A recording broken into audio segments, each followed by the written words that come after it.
Naomi, you said you thought about your new book, The Shock Perspective, here in Argentina in 2002 during the invasion of Iraq.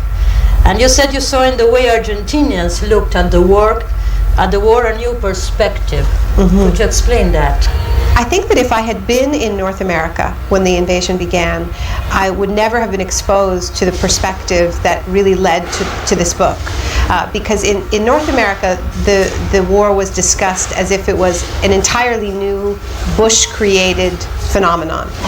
It was as if it had no historical roots. And when I went to anti-war demonstrations here in Argentina, I heard something else. And what I heard was, this happened to us. And I heard this from many people. And at first I didn't understand what people were referring to. And it made me want to know more about the history of this country. And I came to understand that there was this parallel in the violence with which neoliberalism, the economic policies of privatization and deregulation, had come to Latin America, specifically the southern cone of Latin America in the 70s. Yeah. And the violence with which they were being brought to Iraq. And when I understood this, it made me want to go to Iraq and cover the war in a different way, which I did do when I left Argentina. Yeah, and I went to Baghdad, and I wrote an article for a magazine in the United States called Baghdad Year Zero, and it was an article about the dream that Iraq could be erased and recreated from scratch. And I definitely wouldn't have gone, and I wouldn't have done that reporting, and I wouldn't have had the perspective that I had I not lived in Argentina in this period. Because you say in your book that the free market neoliberalism has used the natural disasters and the crisis of all kinds. Yes. And I think that was another perspective that I gained from being in Latin America in the period that we're discussing in 2002 and 2003. Because of course neoliberalism, what in Argentina is just called el modelo, everyone knows what it means, was in crisis. You had 5 presidents who had been driven from power, and people in the streets talking about El Modelo, not just talking about one politician or another politician, but talking about the system, right, which is really exciting and new.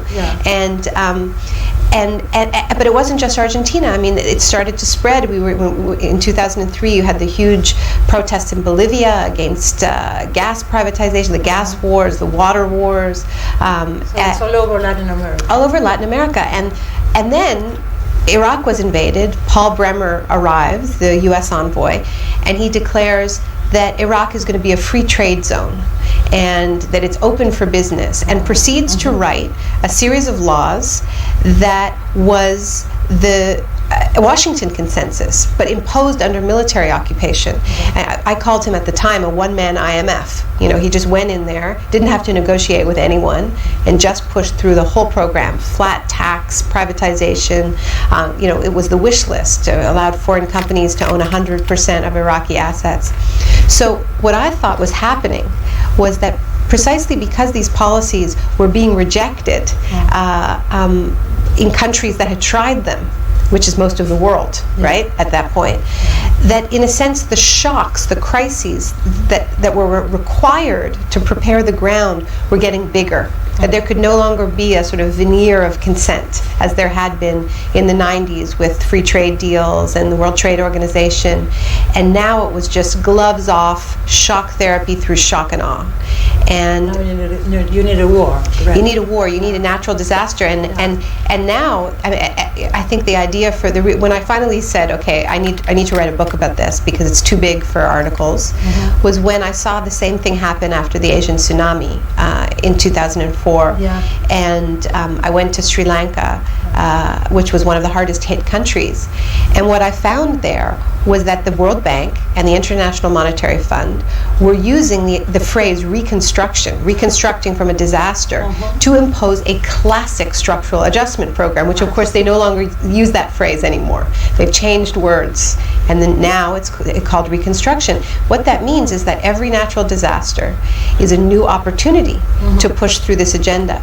And Political disaster or natural disaster? Any disaster. Any disaster. Any disaster will do. The advantage of a real disaster, like a natural disaster, is that the final frontier for the mania of privatization is privatizing warfare and also reconstruction itself. So you have all of these functions that used to be performed by the UN, that used to be performed by UNICEF, that used to be performed by nonprofits, being performed by private companies like Bechtel. And in a sense, the way I think about it, and I think Argentina is a great example, this is a country where pretty much everything that could be sold was sold, right? And so if we think of the state sort of like an octopus, it's got the body in the center and then it has all these arms, that what has happened over the past 20 years is that the arms have all been cut off, right? Roads, water, electricity, it's all been privatized. So all that's left is like the core of the state, and that is border control, police, firefighting, the military. And that is the final frontier for corporate privatization. And that is what the Bush administration has set its sights on. And they have done it to an incredible degree. What September 11th did, the shock of September 11th, that disaster, was create a context where a huge amount of new money could go into those areas: border, military, police, first responder.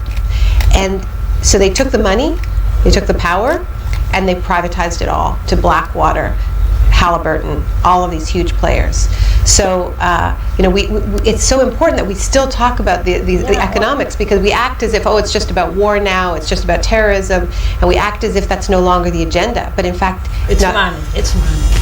It's money, yeah.